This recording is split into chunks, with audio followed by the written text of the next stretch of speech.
네, 할렐루야. 네, 오래간만에 이렇게 또 뵙게 돼서 굉장히 감사하고 영광입니다. 제가 이렇게 가끔 또 지난해 10월에 와서 예배 드렸었어요. 근데 그때 제가 안식 연구원로 와서 가능하면 사역하지 않고 이제 그렇게 와서 뒤에서 예배 드리고 목사님과 교제하고 갔습니다. 그리고 또 올해 5월에 잠깐 왔었어요. 큰 일 때문에. 예, 저희 아들이 장가가는 바람에. 예. 저도 결혼을 좀 일찍 했어요. 저도 26에 했거든요. 26에 하고 나서 보니까 사역하는 사람 입장에서 장가 빨리 가니까 좋더라고요. 그래서 우리 아이들한테 항상 선포했어요. 25만 넘으면 가라. 그랬더니 딱 그때 가더라고요. 제가 그 아들이 장가를 일찍 가서 며느리가 생겨가지고 너무 기쁘고 신비롭다 그랬더니 저희 교제권 안에 있는 고성준 목사님이라는 분이 너무 부럽다고. 그래서 제가 그 아드님이 저희 아들보다 한 3살 많거든요. 빨리 보내라고. 왜 안 보내냐고 그랬더니 그게 맘같이 되냐고. 기도를 해야지. 기도 벌써부터 했지. 그래서 제가 이렇게 선포를 하라고. 그랬더니 고 목사님이 웃으면서 선포를 안 했네. 예, 저는 25 이상에 가라 선포를 했어요. 할렐루야. 예, 그래서 결혼식차 5월 달에 한 주간 잠깐 들렀다가 또 이렇게 갔습니다. 그리고 참 수년 만에 제가 이렇게 LTC 강단에 서게 돼서 굉장히 저 자신도 기쁘고 기대가 되고 하나님께서 아까 우리 목사님께서 그런 말씀하셨죠. 박호종 목사가 아니고 하나님께서 주실 말씀으로 인하여 감사합니다. 오늘 주님이 주시는 말씀이 주의 말씀 되기를 예수님의 이름으로 축복합니다. 구원 그 이후라는 제목의 말씀을 여러분과 나누려고 해요. 이 구원의 문제 굉장히 예민하고 민감하고 신중하고 아주 중대한 문제인 것입니다. 우리의 신앙의 궁극 중에 절반은 바로 이 구원의 문제인 것이에요. 우리 신앙생활을 50대 50으로 나눈다면 구원이라고 하는 이 주제가 50, 나머지 절반은 구원 이후가 절반이 되겠지요. 구원도 중요하지만 구원 이후가 어쩌면 더 중요한 것입니다. 우리는 이 탄생의 기쁨이라고 하는, 출생의 기쁨이라고 하는 생명이 태어나는 것에 대한 기쁨이 어마어마한 거죠. 그런데 출생의 기쁨은 순간 있다가 잊어버리는 거예요. 근데 부모들이 둘째를 낳고 셋째를 낳고 또 낳고 싶은 이유는 뭐냐면 그 아이를 낳을 때 그 고통과 두려움, 생명에 대한 심지어 두려움까지, 그렇지만 응애하고 태어난 내 목숨과 바꾼 내 생사를 찢어서 낳은 그 생명을 볼 때 그 감격, 출생의 기쁨이죠. 너무 신기하고 놀랍고 감사하고. 할렐루야. 그런데 더 놀라운 건 뭔지 아세요? 그 출생의 기쁨은 시간과 함께 잊어버려요. 근데 더 놀라운 건 뭐냐면 한번 따라해보세요. 성장의 기쁨. 그게 점점 사람 돼가는 거죠.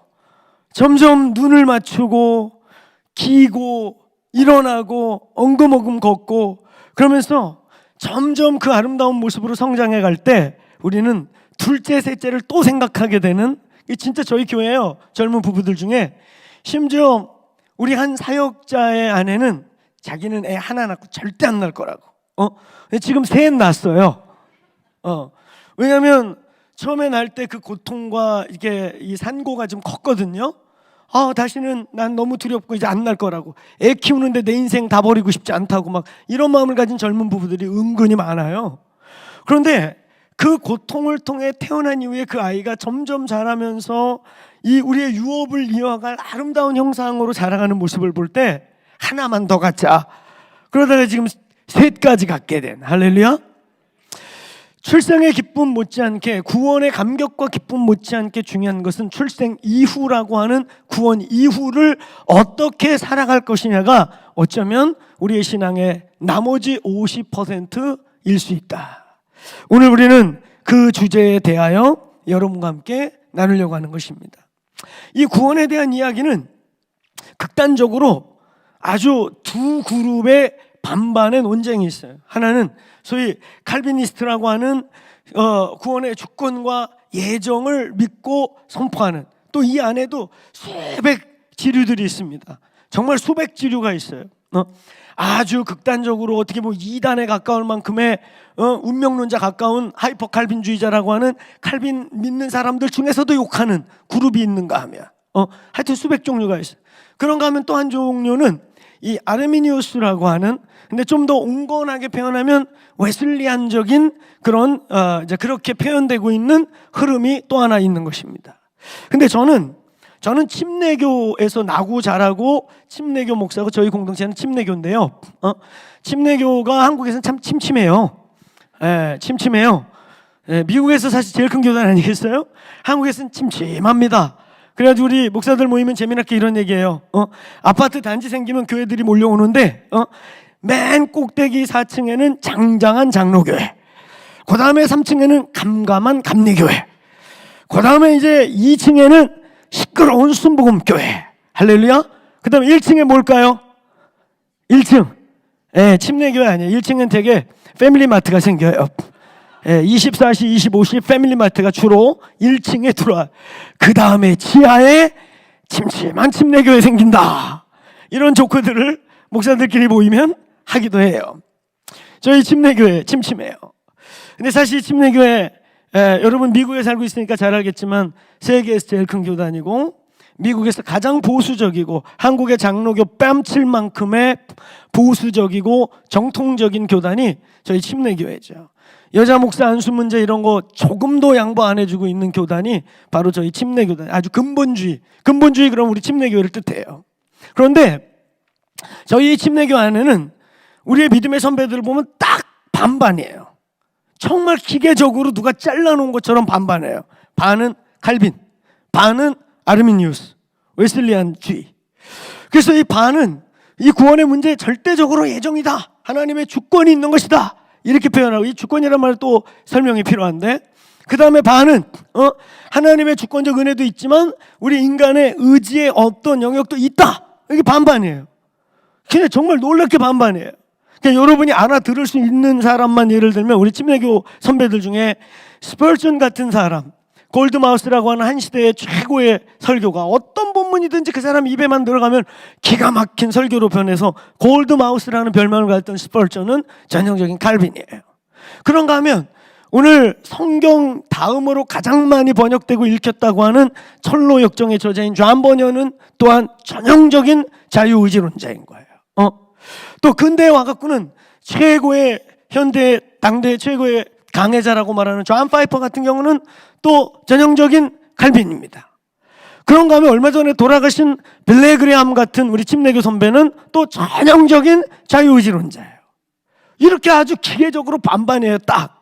그래서 저는 이 부분을 어떻게 정리했느냐, 한번 따라해보세요. 이 구원의 문제 가지고 소신은 분명히 하되 싸우지 마라. 아멘. 각자의 구원을 받은 방식, 각자가 하나님을 만난 방식이 조금씩 다른 거예요. 여러분, 우리 웨슬리안이라고 하는 찰스 웨슬리, 존 웨슬리가 있을 때만 해도 그 찰스 웨슬리, 존 웨슬리보다 강력한, 사실 그 당시에 더 큰 설교자가 누구였냐면 조지 윗필드라는 사람이에요. 이 조지 윗필드는 그냥 설교만 하면 사람들이 의자에 앉아 있다가 그가 설교가 끝날 때쯤이면은 의자에 앉아 있는 사람이 없었어요. 다 의자 밑으로 엎드리고 의자 기둥을 붙잡고 내 영혼을 지옥에 빠지지 않게 살려주세요 이러면서 아우성을 치고, 그가 지옥을 설교하면 지옥이 여기 임하고 천국을 선교하면 천국이 내려오는, 우리 많은 목회자들이, 설교자들이 가장 강력한 설교자 그러면 바로 이 조지 윗필드라고 하는 것을 부인할 수가 없어요. 그 사람은 전형적인 또 칼빈니스트인데, 그때 당대에 강력하게 또 복음 증거자이며 설교자이며 복음을 잘 공동체로 조직해갖고 오늘날 감리교까지 만들어낸 찰스 웨슬리, 존 웨슬리는 전형적인 또 자유의지론자인 거예요. 하나님이 동시대에 두 사람을 일으켜서 같은 그 유럽의 영국의 위대한 부흥에 쓰이게 했다는 거예요. 서로가 비난하고 서로가 욕할 일이 아니라 어떤 부분에서 각자의 구원의 부분에 대한 분명한 소신을 갈 때 하나님의 공동체를 찢지 않는 일이 중요하다고 저는 믿는 것입니다. 아멘. 왜냐하면 각각 구원을 경험하고 구원을 체험하고 구원 안에 들어오는 과정이 각각이 조금씩 체험이 다르기 때문인 것입니다. 오늘 여러분, 그런 의미에서 오늘 이 구원의 문제, 하나님의 은혜, 분명한 내가 구원받았다고 하는 우리의 신앙의 절반, 그리고 신앙의 궁극인 이 구원의 문제에 대해서 오늘 저와 여러분이 안전하시고 분명하시기를 주의 이름으로 축원합니다. 오늘 여러분, 이 구원의 문제는 어마어마하게 중요하고 중대한 문제예요. 신앙의 절반이라니까요. 앞부분의 절반이 없으면 뒤에 후반부 절반은 없는 거지요. 시작을 해서 절반을 가야 나머지 절반을 갈 수 있는 바로 앞부분의 절반이라고 하는 어마어마하게 중요하고 중대한 문제예요. 오늘날 더더욱 한국교회 뿐만 아니라 세계 교회 안에서 교회가 종교화되고 점점 고령화되고 교회가 점점 매너리즘에 빠져버리고 시대에서 밀리기 시작하고 연약함 속에서 이 세계 교회가 한국 교회만 그런 게 아니에요. 제가 전 세계를 이렇게 사역으로 여행하다 보니까 제가 여기 오기 전에 이집트에서 제일 큰 교단이 장로교회인데 장로교 목사들 모아놓고 기도와 예배에 대한 세미나하고 또 이스라엘 들러가지고 거기서 마지막 때 저희 공동체가 어떻게 가야 할지에 대한 로드맵을 그리는 차원에서 중요한 사역자들 한 4분과 미팅을 하고 현지 교회, 메시아닉 교회, 또 우리 한국 교회 이렇게 좀 의미 있게 방문을 하고 제가 이제 오늘 지난주에 이번 주간에 여기 미국에 도착했어요. 전 세계가 다 비슷해요. 여러분, 더 재밌는 얘기 해볼까요? 이슬람, 기독교, 유대교, 모든 종교가 다음 세대 문제에 딜레마에 빠져 있어요. 우리 기독교만의 문제가 아니에요. 심지어 이스라엘 가도요, 젊은 애들이 무신론자가 너무 많아요. 모양새와 종교적 유대인들은 너무 많은데 진짜 디테일 조사를 해보면 나는 야훼가 살아있는지 모르겠다. 이거에 대한 심각한 고민이 있어요. 이슬람도 마찬가지입니다. 심지어 이슬람도 젊은 애들이 저런 고리타분하고 저런 억압적인 종교 싫다. 그래서 다 도망가고 싶어하고 피하고 싶어해요. 우리 기독교 어때요? 우리 기독교도 점점 우리의 심각한 문제가 다음 세대가 공동체에 씨가 말라가는 거예요. 그래서 황성주 박사님 그런 얘기 하시더라고요. 본인이 의사이고 이러니까 한국교회 기독교 숫자가 아직 안 줄고 있는 이유는 어르신들이 오래 사시기 때문이다. 근데 그거 틀리지 않아요. 젊은이들이 정말 없는데 그래도 기성세대에 믿음의 유업을 가진 분들이 아직 교회를 지키고 계시기 때문에 기독교 프로테이지가 안 떨어지고 한국교회는 특히 견디고 있다. 틀린 말이 아니에요. 여러분, 이런 다음 세대의 문제와 함께 이 세상의 도전, 마지막 때의 이 강력한, 날이 갈수록 예수 믿는 게 더 힘들어질 것 같은 이 세상 속에서 이 구원의 문제, 왜 중요하고 왜 자꾸 이슈가 되고 민감해지는가? 왜? 보니까 가짜 같은 것도 많아 보이고, 그 목회하는 입장에서 봐도 저 양반 왜 교회 나오지? 그 궁금한 분들이 꽤 있어요. 꼬박꼬박 나오는데 물론 나와주는 것만 해도 감사한 건가? 감사해요. 할렐루야. 근데 왜 나오는지 모르겠어. 천당 가는 티켓이라도 꼭 붙잡고 있으려고 이렇게 교회를 안 떠나는지는 모르겠는데 좌우지간 가끔 목사들의 입장에서 볼 때 왜 나오는지 모르는 것 같은데 자리를 잘 지키는 분들이 있어요. 이런 분들, 갈망도 없고 변화도 없고 변화에 대한 갈망도 없고 거기에 한술 더 떠가지고 욕을 매겨요. 예수님 얼굴에 똥칠하는 것 같기도 하고 이런 문제들 때문에 우리는 이 구원의 문제를 때로는 흔들고 싶고 흔들어 버리기도 하고 또 어떤 경우에 정신을 반짝 차리게 우리는 그들에게 진리로 한 대씩 때리기도 하는 일을 하고 있는 것입니다. 여러분, 교회 안에는 4종류의 영적 상태를 가진 사람들이 존재해요. 오늘 이 공동체도 마찬가지고 저희 공동체도 마찬가지예요. 첫째는 산자. 오늘 여기 계신 분들 다 살았기를 축원합니다. 우리 살아있는 분들 아멘 해보십시오. 정신 똑바로 차리시고 죽은 자 아멘 해보십시오. 그렇죠. 제가 정신 똑바로 차리란 말 하는 게 가끔 우리 교회에서 한 명씩 아멘을 꼭 해. 졸다가 그냥 갑자기 여기 2단 아멘 해봐. 그랬더니 한 사람이 아멘 하더라고. 그 다행히 딴 데 신경 쓰고 또 우리 사역자였기 때문에 용서해 줬어요. 여러분, 이 공동체 안에는 산자들이 있죠. 긍정적 의미의 건강하게 복음적 반응을 하고 생명이 있고 생명의 열매가 있고 주님과의 건강한 관계를 유지하고 있는 산자. 그런가 하면 죽은 자들이 있어요. 처치 멤버일 수는 있어도 어떤 이유에서든지 제가 서두에서 말한 것처럼 예배당은 안 떠나고 정기적으로 교회 나오고 종교적인 활동은 좀 하는 것 같은데 여러분, 거듭나지 않은 자들이 있어요. 저희 공동체는 저희 교회 어떤 과정을 통해서 우리 몸의 일원이 되면 셀에 배정이 됩니다. 셀에 들어가지 않은 우리 교인이 아니에요. 그래서 우리 교회 교인들 중에 셀에 지금 배정이 안 되면 한 10명 정도밖에 안 돼요. 그 10명 정도도 특별한 사유가 있어서 보류 내지는 대기 대상. 우리는 셀에 안 들어가면 우리 교인이 안 됩니다.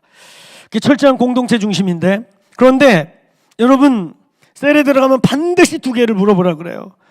목사 하시다 오신 분인데, 목사 할아버지여도 물어봐라. 2가지가 있어요. 너 믿을 때에 구원을 받았느냐. born again에 대한, 반드시 예수를 인격적으로 만난 거듭남에 대한 걸 체크합니다. 2번째, 반드시 물어보라고 하는 게 있어요. 너 믿을 때에 성령을 받았느냐. 오늘 성령 충만 받으시길 축원합니다. 성령 충만하시기를 축원합니다. 이 2가지를 반드시 체크하게 되어 있어요. 그래서 안 돼. 이 사람 보니까 저 오래서부터 옛날부터 장로교만 다녀가지고 믿을 때 충만한 거 아닌가요? 근데 제가 봐도 제가 문제가 있어요. 저 성령 충만을 원해요. 그러면 셀이 MT를 가. 1박 2일 그 사람 위해서 MT를 가갖고 가서 금식하고 기도하면서 그 사람 성령 세례 혹은 성령 충만, 성령 침례 받도록 함께 뜨겁게 기도해서 영적 체험을 하도록 반드시 섬깁니다. 이렇게 2가지를 질문해요. 근데 간혹 가다 보면 이 교회 안에 처치 멤버일 수는 있지만 전혀 거듭나지 않은 자연인들이 있어요. 종교인들이 있단 말이에요. 이런 죽은 자가 있단 말입니다. 예수로와의 인격적 관계를 한 번도 가져본 적이 없고 십자가가 무엇인지를 정확히 알지 못하고 그냥 종교적 열심 내지는 그냥 어떤 관계와 여러 가지 이유 속에서 멤버십만 가지하는 사람, 그들은 죽은 자예요. 그 다음에 이제 3번째 종류가 있는데 한번 따라해보세요. 잠자는 자. 에베소서 5장 14절에 뭐라고 되어 있냐면 잠자는 자야 일어나라 이렇게 되어 있어요. 따라해보세요. 잠자는 자야 일어나라. 요 잠자는 자, 영적 코마 상태에 빠진 사람. 그래서 이렇게 보면 죽은 자 같아요. 영적 코마 상태니까 이거 죽은 거라고 말할 수가 없어요. 호흡기 달고 있고 나머지 신진대사 건강하고 오장육부 튼튼한데 못 깨어나는 사람들이 왕왕 있어요. 참으로 굉장히 고통스럽죠. 그런 영적인 가사 상태, 심지어는, 그리고 영적인 이런 조는 영을 가진 상태에 조는 자들이 있습니다. 그리고 이제 4번째 사람들을 저는 이렇게 표현하는데 배도하는 자 혹은 배도한 자. 이걸 뭐라고 표현하냐면 이 배도라는 말은 사실 어마어마하게 심각한 말이고 함부로 말해서는 안 되는 말이에요. 근데 어떤 사람을 저희는 그렇게 표현하냐면 이미 예수 믿는 게 아니에요. 이미 예수가 당신들의 주인이 아니에요. 이미 그들은 돈을 섬기는 거고 명예를 섬기는 거고 기독교는 그냥 액세서리일 뿐이고 이미 기독교는 예수 그리스도도 잘 믿는 이유가 뭐냐면 저 성공하기 위해, 저 뭘 위해. 그러면 기도하다가 예수님 뭐 하고 있는 거예요? 지금 내가 지금 이러고 있는데 빨리 정신 안 차리고 예수 나 안 도와. 예수도 저를 위해 믿는. 여러분 우스운 것 같지만 이런 사람이 엄청나게 많아요. 이런 자들은 마지막 때 배도적 상황이 오면 자기 의지와 상관없이 세상의 흐름 속에 그냥 떠내려가서 정신 차렸을 때 이미 그 사람은 저쪽에 바벨론의 음녀를 섬기는 자로 그냥 떠내려가 있게 되어 있을 것입니다. 오늘 정신 차리길 축원합니다. 오늘 교회 안은 4종류의 사람들이 있다는 거 잊지 마세요. 산 자, 죽은 자, 잠든 자, 그리고 아예 이미 상실된 자로 주님이 아닌 것을 섬기고 있는 자들. 여러분, 저와 여러분은 어떤 종류에 속해 있을까요? 우리는 어떤 종류 안에 지금 존재하고 있을까요? 심각한 문제예요. 오늘 주님의 나라가 점점 가까워질수록 이 문제는 아주 심각하고 중요한 문제입니다. 여러분, 이 4종류의 사람 중에 사실 문제가 뭐냐면 바로 이 두 번째와 세 번째 사람이 문제인 거예요. 교회 안에 있는 불신자들. 근데 아주 가끔가다 너무 황당하고 웃긴 건 뭐냐면 그 불신자들이 오래 다녔더니 안수 집사가 돼요. 10년 다녔더니 주더라. 그랬더니 15년쯤 돼갖고 장로 혹시 하시겠네요. 거기 부인 명예 세워주느냐고. 그런 분들이 되게 부인이 나가거든. 부인이 잘 나가서 부인 명예 세워주고 부인이 쫄라가지고 기분 좋게 하느냐고. 심지어는 지는 밖에서 딴짓 하려고 부인 기분 좋게 해주려고 헌금을 열심히 했더니 어느 날 장로 하겠니? 그래가지고 동네 친구들한테 물어봤어. 안 믿는 친구들한테. 술 친구들하고 술 먹으면서 야, 교회에서 장로 하라는데 어떡하냐? 어차피 또 계속 다닐 거 아니야. 네 마누라가 안 다니지 않는 한은 네가 끝까지 다닐 거 아니냐? 끝까지 다닐 것 같으면 감투 하나 써. 그래야 너도 나중에 뭐라고 교회 한마디라도 할 수 있어. 이래갖고 장로 된 분을 제가 알고 있어요. 근데 이런 분 중에 또 아주 개중에는 하나님이 가만 안 두셔가지고 만져주셔갖고 변화된 사람이 있어요. 할렐루야. 그런 분은 땡큐고 은혜고 할렐루야죠. 아멘. 근데 그렇지 않은 분들이 나중에 교회를 아주 힘들게 하는 분들이 다 그런 분들이에요. 자기를 장로 만든 원로한테는 꼼짝을 못하는데 이제 한국교회가 어쩔 수 없이 2대, 3대, 4대에게 리더십이 체인지되는 시대에 완전히 거듭나지 않은 세속주의 같은 것들이 목에 심주고 교회를 좌지우지하고 자기 회사 경영하듯이 교회를 막 쥐락펴락 하니까 목사가 소망을 꺾고 월급쟁이가 되든지 뜻 있는 사람은 교회가 갈라져서 결국 나와서 개척을 하든가 뜻 있는 교회로 가든지 이런 일이 한국교회에서 지금 막 일어나고 있어요. 여러분, 이 두 번째와 세 번째 사람, 교회 안의 불신자, 그리고 교회 안에서 잠자는 자들, 오늘 이들이 깨어나기를 축원합니다. 중요한 건 이 잠자는 자들이에요. 대다수 한 60%를 차지하고 있는 이 어마어마한 포르테이지. 아니, 이 사람들은 죽은 게 아니에요. 죽은 게 아닌데 생매장하면 되겠습니까? 깨워야 되는데, 살려야 되는데, 그냥 막 지옥 갔다 그래갖고 아니 내가 좀 상태가 안 좋다고 땅에다 물어버리면 되겠어요? 깨워야지. 그 60%가 깨어나면 이 나라와 한국교회에 새로운 능력이 일어날 줄로 믿습니다. 잠자는 자야 예수 이름으로 일어날지어다. 오늘 여러분 바로 이 두 번째 사람들과 세 번째 사람, 특별히 세 번째 사람들 교회를 다니고 있어요. 옛날에 은혜를 경험했습니다. 부인할 수 없는 생명이 이 안에 있습니다. 심장이 뛰고 있어요. 죽은 게 아니에요. 그런데 여러 가지 이유에서 영적으로 영이 졸고 있거나 영적 가사 상태에 빠져가지고 저게 죽은 건지 산 건지 불신자인지 신자인지 헷갈리는, 내가 봐도 요즘 내 상태가 왜 이래? 이러는 사람들을 죽었다고 그냥 땅에다 묻어버리면 되는 게 아니라 깨워야 하는 것입니다. 깨워야 하는 것입니다. 그 에베소의 엄청난 부흥을 경험했던 교회도 어느 정도 시간이 지났더니 영적으로 잠든 상태가 되어서 에베소 5장 14절 같은 선포를 해야 되는 상황이 되어버린 거예요. 잠자는 자들아 일어나라. 오늘 이 교회여 잠자는 자여 깨어날지어다. 오늘 여러분 우리가 읽은 이 본문의 다윗의 이야기, 하나님과 마음을 합한 자, 성경 전체에서 여러분 가장 많은 성경을 기록한 사람, 신약의 사도 바울이 있다면 구약에 바로 이 다윗, 신구약을 다 합치면 장수로 치자면 가장 많은 말씀을 기록하고 말씀의 중심이 되고 주인공이 됐던 사람 다윗. 여러분 다윗 그러면 무엇이 생각납니까? 누가 생각나고 무엇이 생각나고 어떤 사건이 생각나요? 바세바 떠오르죠. 그치요? 이스라엘 최초의 왕이 됐어요. 여러 이슈가 있지만 다윗 그러면 결국 예배자. 아멘. 신구약을 통틀어서 가장 예배의 깊이가 있고 계시가 있고, 이건 구약의 뿐만 아닙니다. 제가 예배를 연구하고 보면 볼수록요 신구약 전체를 통틀어서 가장 위대한 예배자, 가장 하나님과 드라마틱한 비밀한 예배를 경험했던 자 다윗입니다. 오늘은 이 다윗의 이야기를 하면서 오늘 이 구원 이후의 문제, 교회 안의 불신자, 교회 안에 불신자같이 보이는 영의 상태가 심각한 잠든 자들의 문제를, 해결책을 우리가 찾아보고자 합니다. 구원 이후에 우리에게 가장 진지한 문제는 무엇일까요? 바로 따라해보세요. 예배의 문제. 예배의 문제. 여러분, 우리의 구원의 문제를 어떻게 출발했든지 간에 저희는 안 믿는 집에서 태어났어요.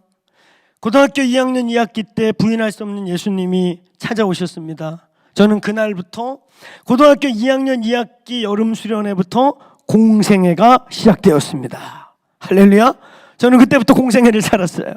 근데 제가 이 얘기하면 많은 곳에서 웃어요. 근데 여러분이 진짜 주님을 만났다면 공생애를 사는 분이 되셔야 돼요. 진짜 회개를 했다면, 오늘 회개가 뭡니까? 회개는 윤리적 반응을 말하는 게 아니에요. 감정적 호소를 말하는 게 아니에요. 자기 한탄을 말하는 게 아니에요. 자아 비판이 회개가 아니에요. 회개는 분명합니다. 진리를 기준으로 해서 오늘 내가 주인이었고 나를 위해 살고 내가 삶의 주인이고 내 목표였던 사람이 공부하는 이유도, 잘 먹고 잘 사는 이유도, 운동하는 이유도, 자기의 컨디션 관리하는 이유도 다 자기였던 사람이 어느 날 repent, 길을 바꾸는 거예요.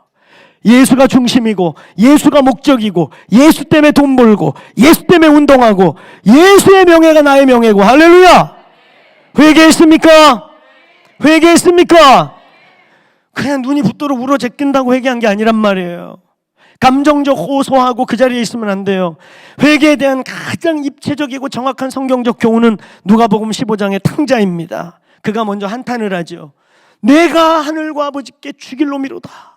아버지의 귀한 재물을 다 황방탕하게 썼도다. 나는 죽일 놈이로다. 여기서 뒤져버려야겠다고 거기서 혀 깨물고 죽으면 진짜 뒤질 놈이에요. 그런데 그 본문에 뭐라 그래요? 이에 내가 돌이켜 아버지에게로 가리라. 그거 쉬운 거 아닙니다. 종들의 비웃음, 형님의 비웃음, 아버지 얼굴을 어떻게 보나? 그 수많은 조소와 참소, 얼핏 보면 혀 깨물고 죽는 게 잘하는 짓 같이 보이지만 그건 아버지의 가슴을 2번 찍고 죽이는 것이죠. 아버지께 돌아가야, 아버지께로 돌아가야, 원래 진리의 자리로 돌아가야 회개하는 것입니다. 믿습니까? 믿습니까? 여러분, 이 회개의 문제, 우리는 회개의 문제가 너무나 많이 감정적, 도덕적, 윤리적 측면으로만 치우쳐져 있어서 진짜 회개가 안 되는 거예요. 오늘 예수를 기준으로, 진리를 기준으로 온전한 회개의 은혜가 임하기를 축원합니다. 회개의 능력이 부어지기를 축원합니다. 여러분, 구원 이후의 우리의 문제, 구원 이후, 구원이라고 하는 우리의 50%의 엄청난 스타트를 했다면 이 구원 이후에 우리는 나머지 50%를 어떻게 신앙생활과 영적 삶을 승리할 것인가? 바로 이 주제가 예배의 문제라는 것입니다.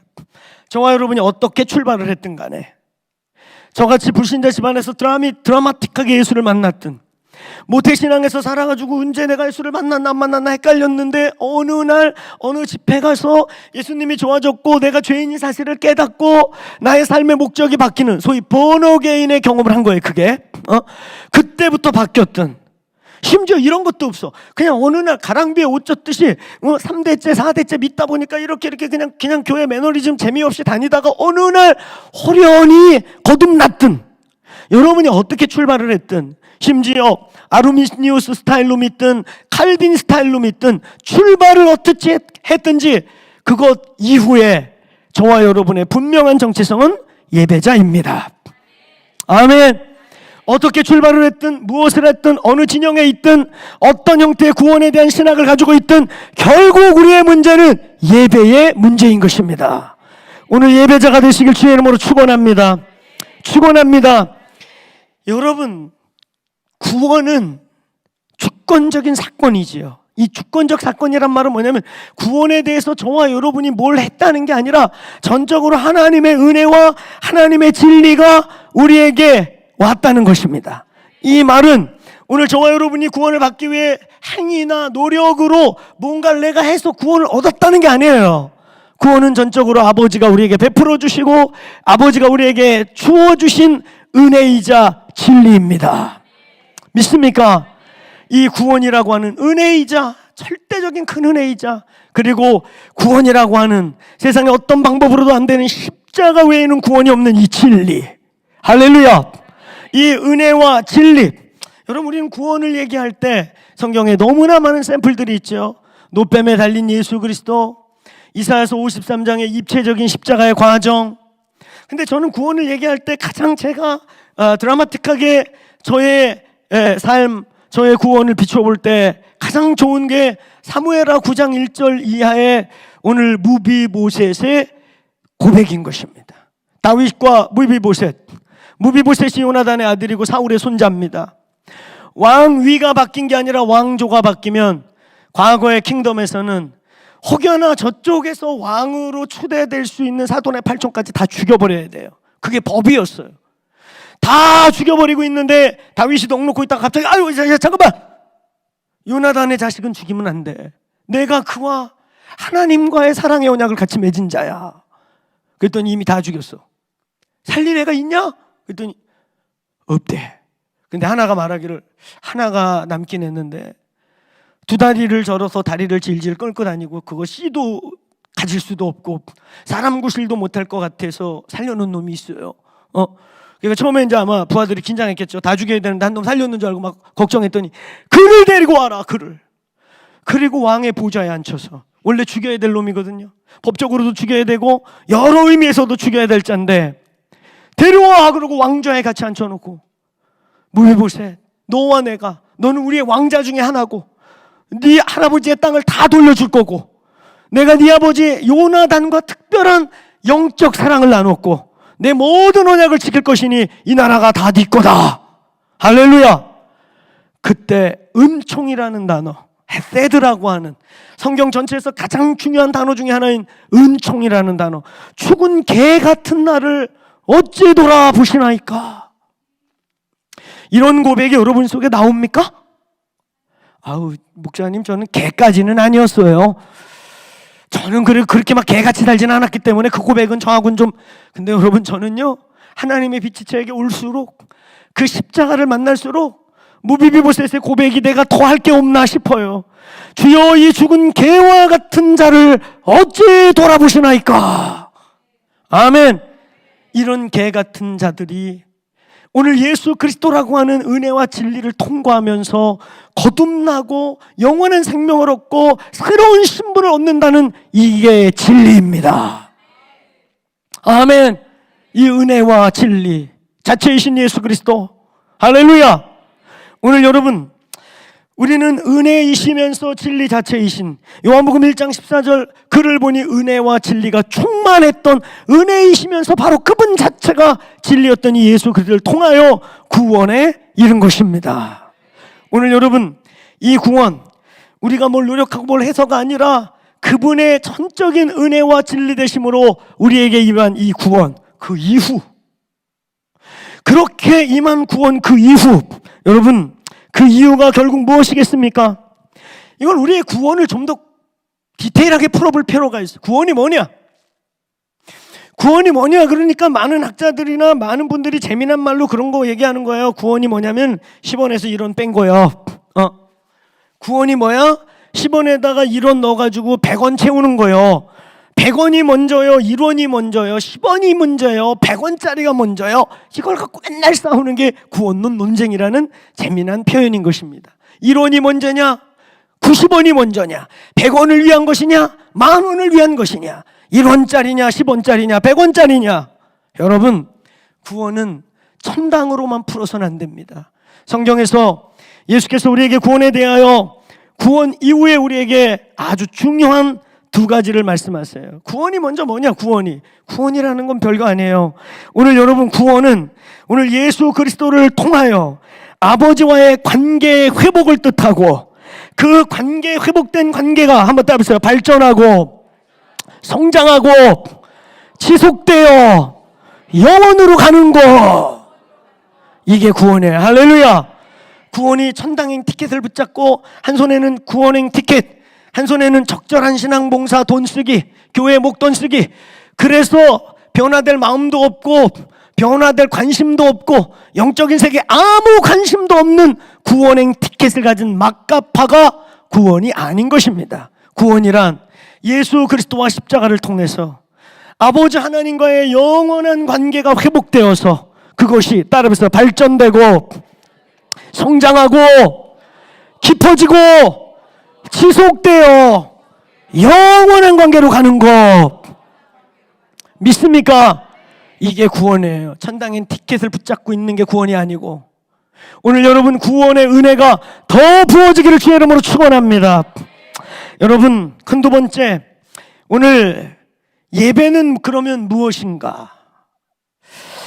여러분, 예배란 그러면 무엇인가? 이 예배, 구원의 결과, 구원의 이후의 절반, 결국 예배. 결국 예배하고 사는 거예요. 아멘. 구원이라는 게 뭐라 그랬어요? 언제 죽어서 갈지 모르는 천당, 이게 아니고 이미 이곳에서 하나님의 나라에 속한 자가 되고 하나님의 백성으로서, 할렐루야, 하나님과의 십자가로 말미암아 휘장이 찢어지고 관계가 아버지와 회복되어서, 할렐루야, 발전되고 성장하고 깊어지고 지속되어 영원한 속으로 나아가시길 축원합니다. 축원합니다. 이게 구원인데, 이 구원이라고 하는 이것을 한마디로 표현하면 뭐예요? 관계지요. 결국 구원은 아버지와의 관계. 이게 바로 예배입니다. 예배란 바로 하나님 아버지와의 관계를 의미하는 것입니다. 우리는 구원을 정리할 때 내가 구원받았다, 구원받은 성도로서 잘 살아간다, 온전하고 건강한 구원받은 자다, 그러면 두 가지를 분명히 인식하셔야 돼요. 동전의 양면같이. 첫째는, 따라해보세요, 하나님의 나라. 사실 이 하나님의 나라라는 이 주제는 제가 밤새도록 100일 동안 설교하고 싶은 주제예요. 저희 공동체의 모든 액션, 모든 신앙, 모든 우리의 표현, 우리의 모든 예배의 가장 중요한 띠올로지는 바로 하나님의 나라라고 하는 이 신학적 가치 속에서 모든 게 나와요. 저희 교회는. 여러분이 하나님의 나라, 저와 여러분 하나님의 나라에 속했습니까? 하나님 나라 안에 있습니까? 하나님의 나라는 장소적 개념이기 이전에 통치와 다스림의 개념, 그의 통치와 다스림 안에 계십니까? 오늘 여러분, 아까 우리 예배할 때 오늘 예배 좋았죠? 할렐루야. 너무 멋진 예배자예요. 할렐루야. 어떻게 이 교회에 이렇게 귀한 예배자가 있는지, 할렐루야. 오늘 여러분이 예배한다는 거, 예배의 생명력이라는 거, 저희 공동체에 암 환자들이 많이 치유되어 있습니다. 그리고 병원에서는 여기 이만한 뇌종양 갖고 살아가지고 정기적으로 인터뷰하는 우리 성도가 계십니다. 얼마 전에는 의사 4명이 연구 대상인가 이 사람이요. 지금 이 정도 크기의 종양과 이걸 갖고 있으면 쓰러지거나, 그 뭐 현기증이 나거나 시력이 없어지거나 뭐 청각이 없어져야 되는데 멀쩡하게 살고 있거든요. 그래서 정기적으로 연구 대상이에요. 근데 이번에 의사 4명이 앉아가지고 이것저것 질문하다가 한 분이 갑자기 그러더래요. 혹시 종교 갖고 계세요? 그러더래요. 예. 그랬더니 옆에 있는 또 한 의사가, 그럼 이해가 가요. 가끔은 종교 믿는 분들 중에 이런 기적이 일어납니다. 그리고 인터뷰 끝냈대요. 할렐루야. 여러분, 저희 공동체에 암 환자, 무슨 환자, 아토피, 그 제가 막 안수기도해서 난 게 아니에요. 우리 교회는 어떤 문화를 갖고 있냐면요, 병자가 생기거나 이러면은 담임 목사님께 데려와서 안수 받아. 우리 이렇게 말하잖아요. 일단 와서 예배하라고 그래. 일단 와서 예배 드려. 그럼 그 예배 중에 그분의 통치와 다스림이 임하는 것입니다. 예배 중에 그의 나라가 임하는 것입니다. 예배 중에 하늘에서 이루어진 뜻이 땅에서 이루어지는 것입니다. 오늘 이 LTC 안에 그 일이 일어나기를 축원합니다. 예배할 때 치유되고 자유케 되고 결박이 끊어지고 하나님이 이 자리에 계시기를 축원합니다. 우리가 예배할 때 휘장이 사라지길 바랍니다. 아멘.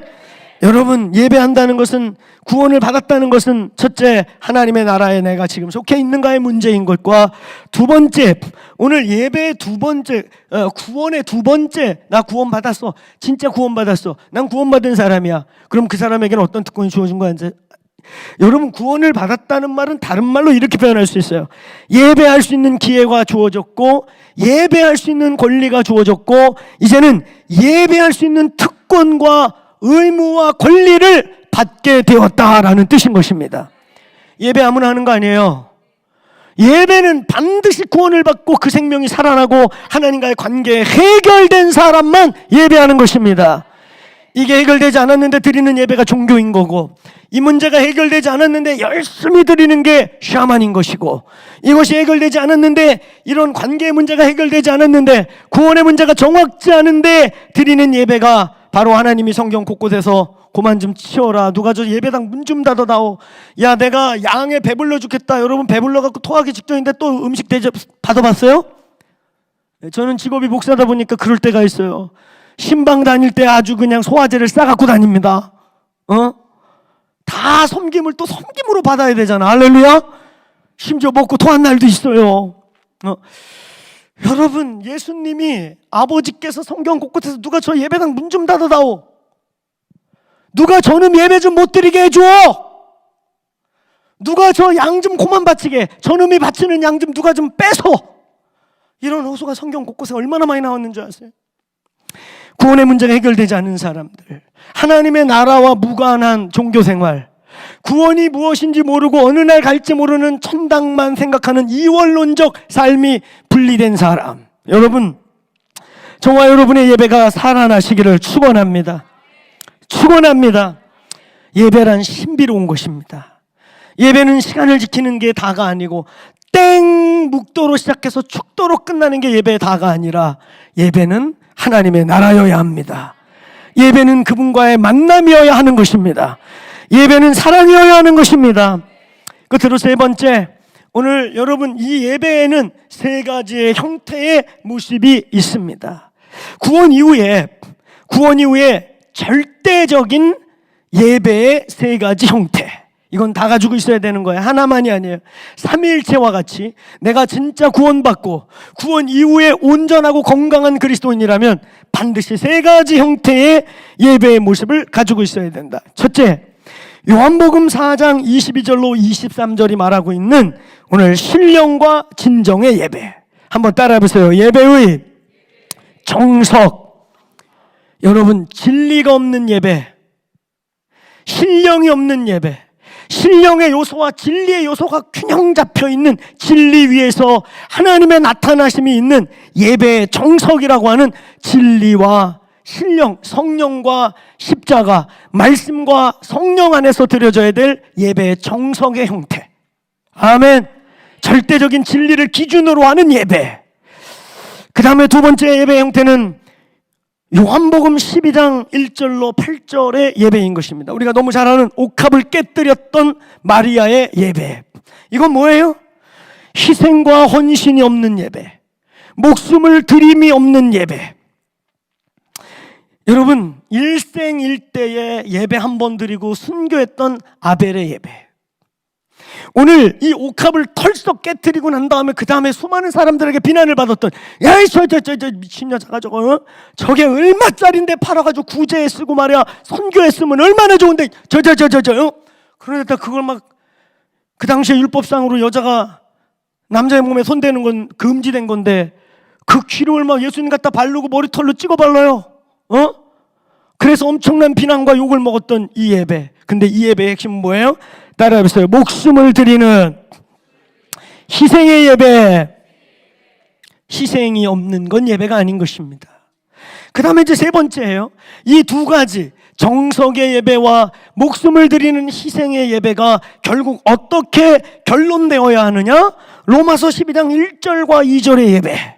한번 따라해보세요. 전인격적, 전존재적, 나의 삶 전체가 예배로 드려져야 한다는 것입니다. 아멘. 오늘 예배당에 오는 이 시간만 예배하는 게 아닌 거예요. 저희 교회는 구호가 세 가지 있어요. 우리 교인들에게, 자, 더크로스 처치 어디에 있습니까? 저희 교회가 옛날에는 어디에 있었냐면은 서초구 서운로 184번지 강남 한가운데 있었어요. 근데 이번에 이제 교회가 하나님의 은혜로 건물을 주님이 주셔가지고 거기서 조금 한 20분 내려오면 판교라는 동네가 생겼어요. 한국의 실리콘밸리라고 하는, 많은 분들이 그런 얘기해요. 지금은 강남이지만 미래는 판교다라고 하는 동네가 있어요. 그 판교에 하나님이 너무나 좋은, 저희가 도전할 수 없는, 인간적으로 도전할 수 없는 잘 만들어진 성전을 하나 주셨어요. 이 코로나 통해. 그러면서 저희가 일리 이사 왔는데 교인들에게 물어봐요. 더크로스 처치 어디 있느냐? 판교 서운로 246번지. 그러면 뒤져요. 근데 우리 교인들 아무도 그렇게 말하지 않아요. 우리는 3번을 재창해요. 더크로스 어디 있습니까? 우리 집에. 더크로스 처치 어디에 있습니까? 나의 삶의 자리에. 더 크로스처치 어디에 있습니까? 나의 부르심의 자리에. 아멘. 오늘 여러분의 교회, 여러분의 예배의 자리, 첫째 여러분의 가정에 있기를 축원합니다. 둘째 여러분의 삶의 자리에 있기를 축원합니다. 세 번째 내 인생을 궁극적으로 부르신 그 부르심의 자리에 여러분의 제단이 있게 되기를 축원합니다. 축원합니다. 오늘 결론입니다. 결론 제가 두 번째 얘기하죠. 이게 진짜 결론이에요. 예, 제가 딴 데서는 결론 10번 해야 끝난다고 그러는데 여기 이제 끝나요. 우리 교회 같아도 지금 막 난리가 났습니다. 뒤에서 막 시계 막 이러고 우리 사역자들이 문정혜 목사가 막 이게 주거가 아니고 여기 시계가 있어요. 알겠어요? 오해하면 안 돼. 문정혜 목사가 저한테 이러겠습니까? 시계. 그러면 내가 더 쫓겨. 이제 막 주차장 밀리기 시작해. 난리예요. 동네 아주. 동네가 다 난리가 나. 그냥 막 경찰도 오고 난리가 났었어요. 동네를 다 막아버리니까 난리가 나. 이제 지금 난리 날 시간인데 이제 끝내겠어요. 여러분, 왜 다윗의 이야기에서 예배 이야기가 나왔을까? 구원 이후에라고 하는 주제 속에서 이 다윗이 나왔을까? 제가 가장 시기하는 구절이 바로 이 구절이에요. 하나님이 박호종 목사를 볼 때, 야, 너는 내 마음하고 합쳤어. 내 맴이 네 맴이고 네 맴이 내 맴이야. 너 어떻게 이렇게 내 마음을 아냐? 너는 나의 일을 다 이룰 거야. 이게 얼마나 명예롭고 영광스러운 고백이겠습니까? 이새의 아들 다윗을 만났는데 나하고 마음이 합했다는 거야. 아무 지가 열심히 목회하고 뭐 별짓 다 했는데 주님이 볼 때마다 저놈은 딴짓해. 쟤 참 내 마음 몰라. 이러면 어떡할 거예요? 사람 잔뜩 모아놓고 지 잘났는 줄 알고 막 이러고 폼 잡고 다니는데 저거 진짜 내 마음 그렇게 몰라. 근데 그 연약해 보이고 사람도 많이 죽였고 성경의 가장 선지자 중에 부끄러운 그래서 족보에 이름을 못 실었던 누구의 아내, 그 메시아의 족보에 부인 이름이 누구의 아내라고 써야 됐던, 참 어떻게 보면 부끄럽고 안타깝고 이런 사람 같은데 성경 전체에서 주님이 유일하게 너와 내가 하나야 라고 이 엄청난 표현을 했던 사람. 여러분, 다윗이 도대체 뭘 했길래 그 연약한 사람이, 그 가장 성경의 위인 중에 흠이 가장 많은 사람이 이런 칭호를 받았을까? 넌 내 마음을 알아. 여러분, 다윗이 가끔 이상하게 율법도 어기고요, 그 당시에 제사장들이 해야 되는 짓 아닌 거 이상 오버 표현도 하고요, 근데 그걸 자신 있게 해요. 여러분, 다윗은 알았어요. 율법이 왜 있는지, 저 성전이 무슨 목적으로 존재하고 있는지, 하나님이 우리에게 궁극적으로 원하는 게 뭔지, 에덴에서부터 마지막 다시 오실 영원한 계시록의 완성까지 하나님의 마음이 뭐예요? 나 너희와 함께 하고 싶어. 나 너희랑 좀 사랑하고 싶어. 난 너희하고 종교적 관계하고 싶은 게 아니야. Not religion, spiritual. spiritual이라는 게 뭐 은사 체험하고 나가 자빠지고 쓰러지고 이러는 게 아니고 영으로 나와 너와 교통하고 싶어. 나 너랑 사랑에 빠지고 싶어. 네가 좀 연약해서 사람들이 너한테 손가락질 해도 나 너희하고 볼 비비게 하고 싶어. 아멘. 여러분, 이 뉴욕 땅에서 다시금 이 땅에 하나님의 그 향기 냄새로 덮을 교회를 찾고 계신 거 알고 계세요? 이 뉴욕에 수많은 교회와 크리스찬들이 있는 것 같지만 매주 예배가 종교의식이 아니고 그냥 주님과 볼 비비게 하고 스킨십하고 사랑하고, 그래서 어떤 때는 한 주간에 내 삶이 너무 부끄러워서 아버지 저 냄새나요. 그렇지만 그 십자가 보혈을 짜고 또 나와서 아멘. 내 삶을 바꿔달라고 몸부림치다가 내 힘으로 안 된다는 것을 처절하게 느끼고 그의 십자가의 은혜와 성령의 능력이 바꿔서 내가 이렇게 노력해서 허벅지 꼬집어서 의인이 된 게 아니고 하나님의 은혜입니다 라고 하는 팔복의 10년 가난함을 고백하고 애통함을 고백하고 온유함이라고 하는 새로운 신의 성품에 참여하면서 이제 내 인생의 목적이 의를 향하여 목마름을 갖는 새로운 차원으로 나아가는 역사가 예배 때마다 일어나기를 축원합니다. 그런 예배를 드릴 교회, 그렇게 예배해 줄 수 있는 교회 이 땅에 있느냐? 여러분, 제가 볼 때 우리 오 목사님이요 예배자셔요. 우리 같은 목사들 중에 혹은 저희보다 선배들인 목사님들 중에 예배를 알고 예배를 종교적으로 하지 않고 예배를 예배로 드릴 수 있는 종들이 많지가 않아요. 그것도 우리 오 목사님, 그리고 여러분이 LTC 특징이 뭡니까? 이거 정말 주님이 시키는 거다 그러면 그냥 올인하지 않습니까? 할렐루야. 이거 그냥 이때 주님이 기뻐하는 거다 그러면 그냥 다 팔아 제치고 다 깨뜨리고 달려가는 교회 아닙니까? 할렐루야. 그럼 됐어요. 할렐루야. 하나님께서 오늘 이 마리아와 같이 오늘 이 뉴욕 땅에서 옥합을 털썩 깨뜨려서 오늘 주님의 임재와 주님의 사랑에 목말라서 여기도 기웃거리고 저기도 기웃거리는 수많은 사람들, 예배의 향기를 맡고 싶어서 여기저기 찾고 있는 이 뉴욕 땅에 주님의 제단이 되시길 축원합니다. 주님의 옥합을 털썩 깨뜨려서 오늘 주님의 임재를 이 땅 전체를 덮는 교회 되기를 축원합니다. 구원이라고 하는 심각하고 절대적인 이 주제 이후 저와 여러분의 삶은 예배를 승리하는 것입니다. 예배가 예배되게 하는 것입니다. 아멘. 우리 자리에서 일어나시겠습니까? 1분만 함께 합심해서 기도하면서 제가 죽도록 예배를 마치도록 하죠. 여러분, 구원 이후의 저와 여러분의 정체성은, 그리스도인의 정체성은 예배자입니다. 아멘. 얼마 전에 11월 4일 날 한국에서 네가 제일 크냐 내가 제일 크냐 하는 한 교단의 총회가 있었습니다. 그 총회의 총회장 또 신학대학 총장께서 이런 표현을 했습니다. 구원받은 존귀한 자로서 우리의 삶은 이제 예배자로 사는 것입니다. 이게 그 교단의 올해 모토가 되었어요. 구원 이후는 예배자다.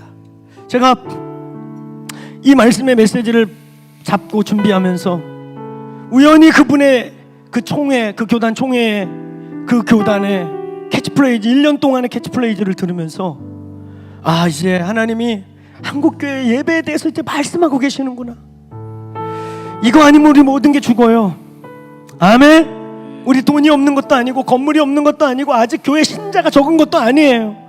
우리에게 없는 건 참된 예배. 교회가 교회되는 건 다른 게 아니에요. 예배가 예배되는 거예요. 믿습니까? 그 예배가 진리를 기반으로 정석으로 드리고 목숨을 깨뜨리며 드리고 그리고 나의 모든 삶의 자리가 예배의 자리가 되게 하는 거 믿습니까? 오늘 여러분, 이 교회가 한번 옥합을 깨는 교회, 이 뉴욕시티를 하나님의 임재로 덮는 교회가 되어보고 싶지 않습니까? 아멘. 여러분, 가난한 자는 너희와 항상 함께 하려니와, 그게 예수님의 말씀이에요. 악과 고난의 문제, 빈곤의 문제, 예수님 올 때까지 해결되지 않을 거예요. 그거 하지 말자는 거 아니에요. 그거 되게 중요한 거예요. 저희도 많은 구제와 가난한 자, 고아와 과부와 나그네 1순위로 섬기고 있어요. 근데 예수님이 뭐라 그랬어요? 예수님이 가난한 자는 영원히 나올 때까지, 이 땅에 완전한 나의 나라가 임할 때까지 해결되지 않을 것이지만, 나의 영광이 임하는 예배, 나의 얼굴을 보는 예배, 내 평생의 그 예배 한 번 때문에 내 인생을 다 드렸다고 말하는 그 예배는 아무 때나 있는 게 아니다. 예수가 그 자리에 있는 예배, 예수에게 머리털로서 내 향유를, 내 생명을 그의 머리털에 찍어바를 수 있는 예배, 이건 아무 때나 오는 게 아닙니다. 주님, 그 한 번의 예배 이 교회에 허락하여 주옵소서. 저와 여러분의 삶에 그 한 번의 예배, 내 전존재를 드리고 내 생애 전체를 깨뜨려 드리고도 아깝지 않은 그 예배 해결해 주옵소서.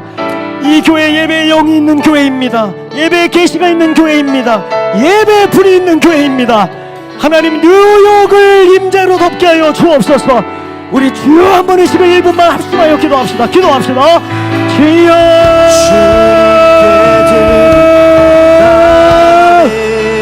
주여,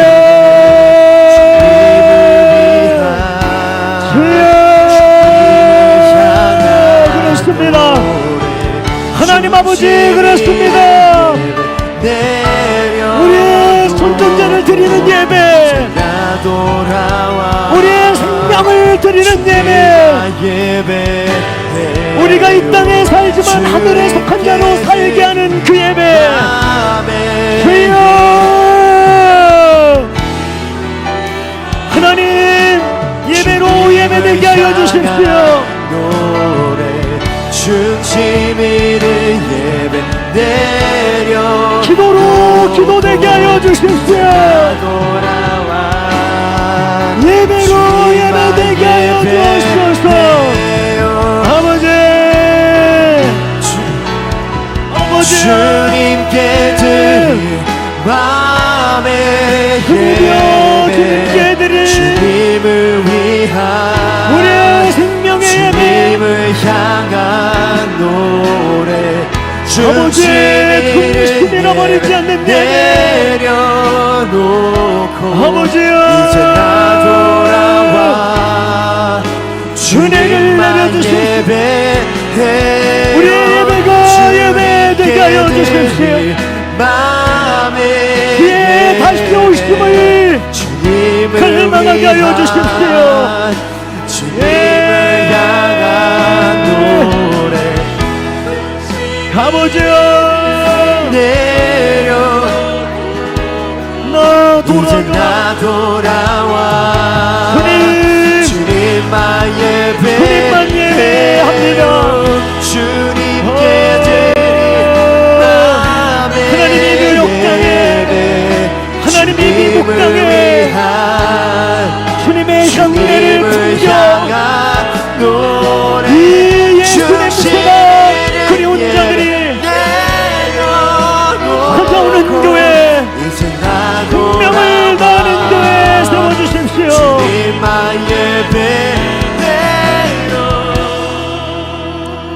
하나님, 수많은 교회가 있고 수많은 하나님의 사람들, 교회에 다니는 사람들이 있지만 예배자를 찾으십니다. 오늘 하나님이 일부 예배를 드리며 오늘 주께 예배자가 되기를 사모합니다. 내 평생에 한 번 잊을 수 없는 예배라 할지라도 그 예배를 갈망합니다. 오늘 이 교회가 이 뉴욕 땅에서 하나님의 영광과 임재로 덮기 원합니다 하는 이 부르짖음을 들어 주옵소서. 교회로 교회되고 예배로 예배되고 기도로 기도되는 것, 오늘 아버지여 회복시켜 주옵소서. 이제는 우리 주 예수 그리스도의 은혜와 아버지 하나님의 상냥할 수 없는 그 사랑과 성령님의 감화 감동 교통하심, 오늘 하늘에서 이루어진 뜻이 땅에서 이루어지게 하며 오늘 에덴의 그 충만함과 그 사랑의 교제를 영원한 날에 완성하며 오늘 우리의 삶에 있게 하시는 그 역사하심이 오늘 예배자로 꿈꾸며 옥합을 깨는 예배를 마음에 소원하며 주여 예배 회복을 주시옵소서. 부르짖는 귀한 성도들 머리머리 위에와 이들의 삶 위에, 이들의 가정 위에, 그리고 이 몸된 교회 위에 부어주시고 충만하게 하시기를 축원하옵나이다. 아멘. 주님께 드릴 마음의 예배, 주님을 위한, 주님을 향한 노래, 중심 잃은 예배 내려놓고 이제 나 돌아와 주님만 예배해요. 주님께 드릴 마음의 예배, 주님을 위한, 주님을 향한 노래, 중심 잃은 예배 내려놓고 이제 나 돌아와 주님만 예배해요. 찬양의 열기 모두 끝나면 주 앞에 나와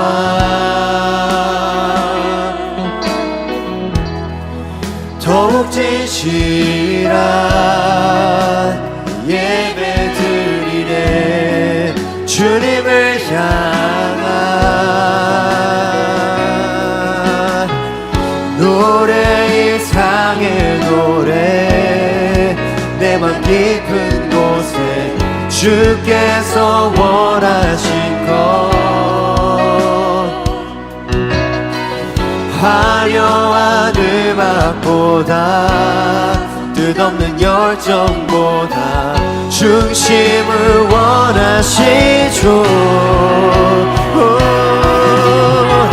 주님께 드릴 마음의 예배 주님을 위한 주님을 향한 노래 중심 잃은 예배 내려놓고 이제 나 돌아와 주님만 주님께 드릴 마음의 예배 주님을 위한 노래 중심 있는 예배 내려놓고 이제 나 돌아와 주님만 예배해